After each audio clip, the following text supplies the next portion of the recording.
Hello दोस्तों, आज हम लोग पेयर ऑफ के लैंग्वेज वाले में जो इनकम एंड सेविंग वाले क्वेश्चन होते हैं उसका बच्चों कॉन्सेप्ट देखेंगे और उस पर बेस्ड क्वेश्चंस करेंगे।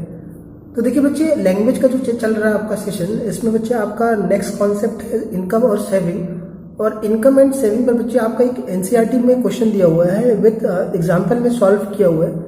तो वो क्वेश्चन आपकी स्क्रीन पर डिस्प्ले हो रहा होगा, मैं पढ़ रहा हूँ, आप एक बार सुनते रहना कि the ratio of income of 2 persons is 9:7 and the ratio of their expenditure is 4:3.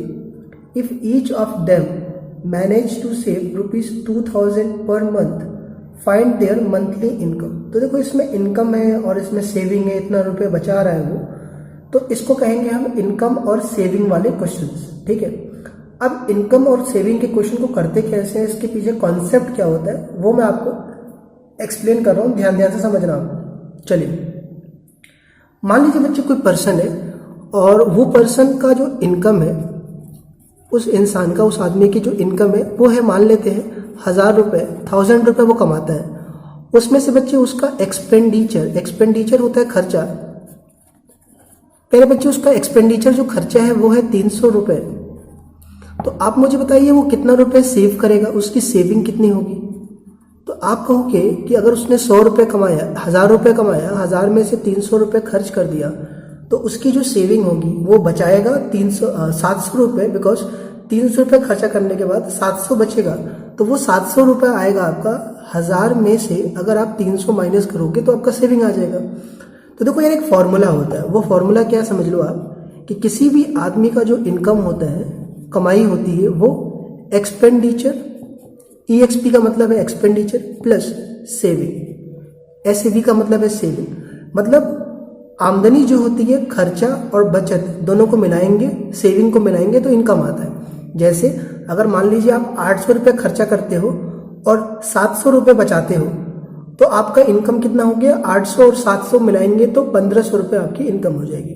तो ये फॉर्मूला आप नोट कर लीजिएगा कि इनकम जो इक्वल्स टू होता है एक्सपेंडिचर प्लस सेविंग। अब यार आप अपना क्वेश्चन पढ़िए कि the ratio of income of 2 person is 9:7। तो दो इंसान है, A और B मान लेते हैं हम लोग, ये A है और ये B है। इनके इनकम का रेशियो दे रखा है 9:7। तो इनकी जो आमदनी है, इनका जो इनकम है, उसका रेशियो गिवन है आपको 9:7। देखिए, रेशियो का ये मतलब नहीं होता कि ये 9 रुपये कमा रहा है और ये 7 रुपये कमा रहा है। इसका ये मतलब है कि हो सकता है कि ये 900 कमा रहा हो और ये 700 कमा रहा हो, तो ये कट के 9:7 आ जाएगा।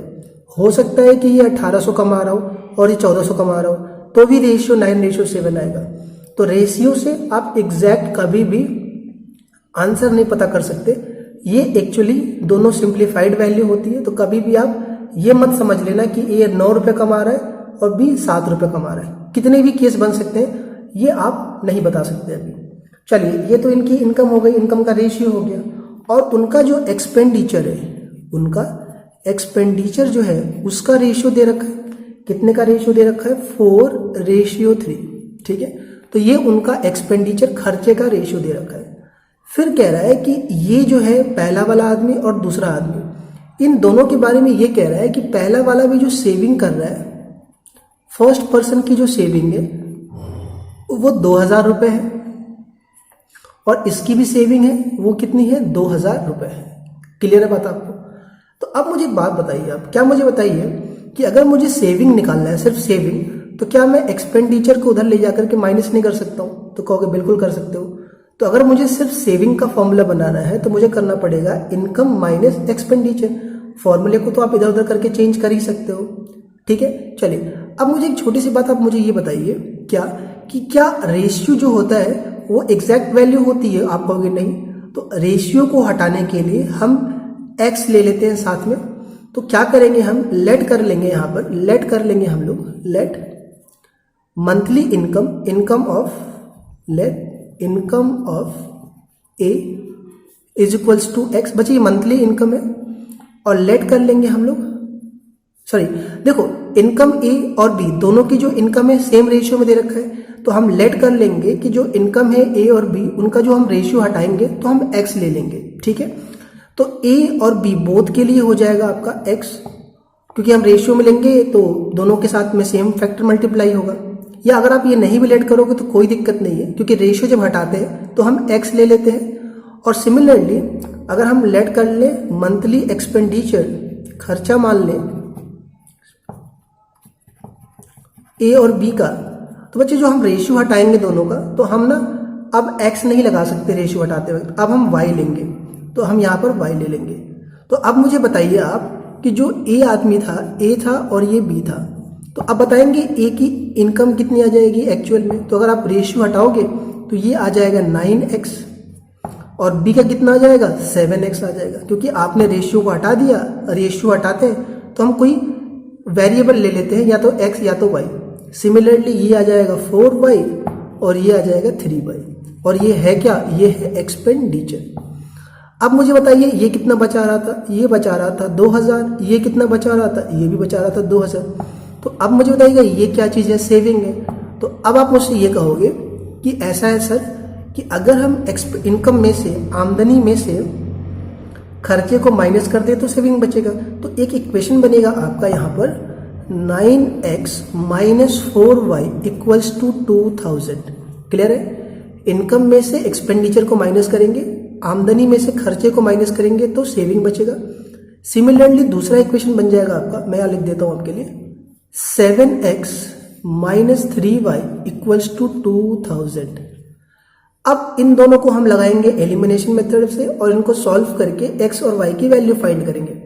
तो मैं क्या कर रहा हूँ, इस वाले पूरे पॉलिनोमियल को सिर्फ 3 से मल्टीप्लाई कर देता हूँ। मैं y वाले कोफिशिएंट को यूज कर रहा हूँ। जब 3 से करेंगे इसको तो ये आ जाएगा 3 9 जा 27x। इसको 3 से करेंगे तो 3 4 जा 12y। इसको पूरे को 3 से करेंगे तो 3 2 जा 6000 आ जाएगा। सिमिलरली इसका 4 उठा करके इससे, मतलब y के नंबर से मैं मल्टीप्लाई कर रहा हूँ। एलिमिनेशन आप तो जानते ही हो, बहुत अच्छे से समझाया है पहले वाले वीडियोस में। इसको 4 से करेंगे तो 4 7 जा 28x। 4 को 3 से करेंगे तो 4 3 जा 12y और 4 से 2 को करेंगे तो 4 2 जा 8000 ये आ जाएगा। बस इनको सॉल्व कर लीजिए आप। यहाँ पर नेगेटिव, यहाँ पर पॉजिटिव, यहाँ पर नेगेटिव। देखिए ये दोनों वैल्यू कट जाएगी, बिकॉज ये प्लस का है, ये माइनस का है। ये प्लस और ये माइनस। 28 बड़ा है तो साइन माइनस का x बचेगा, क्योंकि 28 में से 27 माइनस करेंगे तो 1 बचेगा। और 8000 में से 6000 माइनस करेंगे तो माइनस का 2000, बिकॉज ये बिकॉज 8000 बड़ा है तो साइन माइनस का आएगा, तो ये कट जाएगा। यहां से x की वैल्यू आ जाएगी 2000। अब जो ये x की वैल्यू 2000 आई है, इसको आप कहीं पुट कर लीजिए, इसकी वैल्यू यहां रख लीजिए चाहे यहां रख लीजिए, आपका y मिल जाएगा। अगर मैं इसको उठा करके इसी में पुट कर दूं तो 9 into 2000 minus 4y equals to 2000 आ जाएगा। यहां से 2000, तो यहां से अगर मैं 4y को उधर लेके जाऊं तो ये आ जाएगा 18000, 9 2 जा 18000, 2000 ला के इधर माइनस करना पड़ेगा। और ये 4y उधर लेके जाओगे तो ये प्लस का 4y आ जाएगा। ये माइनस करने पर 16000 आ जाएगा। ये 4y रहेगा, यहां से y निकालोगे तो 4 से डिवाइड हो जाएगा, तो ये 4 4 जा 16, ये 3 टाइम्स में चला जाएगा, तो 4000 आ जाएगी y की वैल्यू। y की वैल्यू 4000 आ जाएगा और x की वैल्यू 2000 आ जाएगा। अब आपसे पूछा था बच्चे x और y की वैल्यू नहीं पूछा है आपसे find their monthly income. Their का मतलब है a की मंथली इनकम बताइए और b की बताइए। देखिए a की जो मंथली इनकम है वो 9x है, तो जो a की इनकम आ जाएगी 9 इंटू x की वैल्यू है 2000, तो ये आ जाएगा 18000 रुपए a कमाता है। और अगर b का निकालेंगे तो देखिए b का जो इनकम है वो है 7x, तो 7 इंटू 2000 ये आ जाएगा 14,000 रुपीज।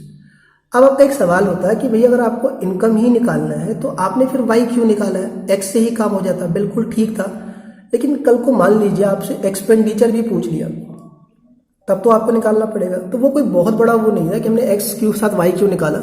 आपको ये कॉन्सेप्ट आना चाहिए कि इनकम में से एक्सपेंडिचर को माइनस करते, आपकी जो आमदनी होती है, आपका जो कमाई होता है, उसमें से जब आप खर्चे को माइनस करते हैं तो आपका सेविंग बचता है जितना आप बचाते हो। तो ये बच्चे था कॉन्सेप्ट, इनकम और सेविंग का कॉन्सेप्ट। चलिए एक और मैं ले रहा हूं आपको। अब ये इनकम पर नहीं है, अब इस पर ज्यादा सवाल कराने का कोई वो नहीं है, क्योंकि इस पर ज्यादा सवाल आते नहीं है। जिस पर ज्यादा सवाल आते हैं उस पर मैंने 2-2 सवाल कराए हैं। चलिए अगला जो करवा रहा हूं मैं आपको वो है सप्लीमेंट्री एंगल्स पर। तो सप्लीमेंट्री एंगल्स पे एक सवाल आपकी स्क्रीन पर मैं भी डिस्प्ले करा रहा हूं, तो आप उसको नोट कर लेना। और एनसीईआरटी में है आपके, एक ही सवाल है। देखिए बच्चे सप्लीमेंट्री एंगल क्या होता है वो मैं आपको समझाता हूं। देखिए सप्लीमेंट्री एंगल्स वो 2 एंगल्स होते हैं जिनका सम 180 होता है। जैसे अगर मैं कहूं एक एंगल 130 है और मैं कहूं एक एंगल 50 है, तो आप इन दोनों को प्लस करके बताओ, इनको ऐड करके बताओ। तो इनको ऐड करोगे तो ये 180 आ जाएगा। तो जिन 2 एंगल को सम करने पर 180 आए उन्हें कहते हैं सप्लीमेंट्री एंगल्स। सिमिलरली अगर मैं लेता हूं 160 और मैं लेता हूं 20, तो इनको प्लस करोगे तो ये 180 आ जाएगा। तो इनको कहेंगे सप्लीमेंट्री। बच्चों उसी तरह से एक होता है आपका कॉम्प्लीमेंट्री एंगल। कॉम्प्लीमेंट्री का सम ना 90 का होता है, ये ध्यान रखना। कॉम्प्लीमेंट्री 90 का होता है, सप्लीमेंट्री 180 का होता है। तो अब बताइए, अगर मान लीजिए कि मैं लेट कर लूं कि 1 एंगल मेरा x है एंड सेकेंड एंगल 1 मतलब पहला एंगल वो है x है और सेकेंड एंगल y है। और अगर ये दोनों एंगल सप्लीमेंट्री हैं तो आप मुझे बताएंगे कि दोनों का सम कितना होगा। तो आप कहोगे अगर ये दोनों सप्लीमेंट्री हैं तो इन दोनों को प्लस करने पर 180 आता है, तो इनको भी प्लस करने पर कितना आएगा 180। ये बन गया आपका इक्वेशन नंबर फर्स्ट। ठीक है। दूसरा इसमें पढ़िए ही क्या कह रहा है आपसे कि द लार्जर ऑफ, देखिए क्वेश्चन है था the larger of 2 supplementary angles x। अच्छा क्वेश्चन तो मैंने पढ़ा ही नहीं, क्वेश्चन से पहले मैं आपको कॉन्सेप्ट समझा रहा था। क्वेश्चन आपकी स्क्रीन पर आ गया होगा तो ठीक है, दोबारा पढ़ देता हूं मैं। The larger of 2 supplementary angles exceeds the smaller by 18 degree, find them. The larger of 2 supplementary angle exceeds the smaller by 18 degree. इसकी हिंदी है कि जो 2 सप्लीमेंट्री एंगल्स हैं उसमें जो बड़ा वाला एंगल है वो छोटे वाले से 18 बड़ा है। तो हम मान लेंगे ना कि ये x जो है वो लार्जर है, यानी कि x बड़ा है y से।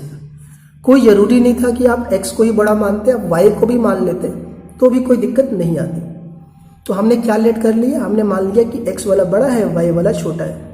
तो सवाल के हिसाब से कि जो बड़ा वाला एंगल है ना वो छोटे वाले से, छोटा वाला y है उससे 18 डिग्री बड़ा है। डिग्री लगा लीजिए ऊपर, कोई दिक्कत नहीं है, वरना एंगल्स तो डिग्री में होते ही है। तो अगर मैं इसको इधर लेके आ जाऊं तो ये x minus Y equals to 18 आ जाएगा। ये हो गया इक्वेशन नंबर सेकेंड। अब इन दोनों को सॉल्व करके फर्स्ट और सेकेंड को हम लोग क्या करेंगे, आंसर निकाल लेंगे। तो x plus Y is equals to 180 है and x minus Y equals to 18 है। अगर मैं साइन चेंज करूंगा तो भी कुछ काम हो जाएगा, नहीं भी चेंज करूंगा तो भी हमारा ये कट जाएगा। अब इनको प्लस करेंगे तो ये आ जाएगा 198, यहां से x आ जाएगा 198 अपॉन 2, तो 2 9 जा 2 4 जा, ये 94 आ गया। तो x की वैल्यू कितनी आ गई आपकी 94। 2 9 जा 18 और 2 9 जा 18, ये 99 आ जाएगा। थोड़ा सा मिस्टेक हो गया, 2 9 जा 18, 1 बचेगा 18, 2 9 जा 18, 99 आ गया x की वैल्यू। अब इस x की वैल्यू यहां पुट कर दीजिए चाहे वहां पुट कर दीजिए, आपका आंसर आ जाएगा। मैं यही कर देता हूं पुट।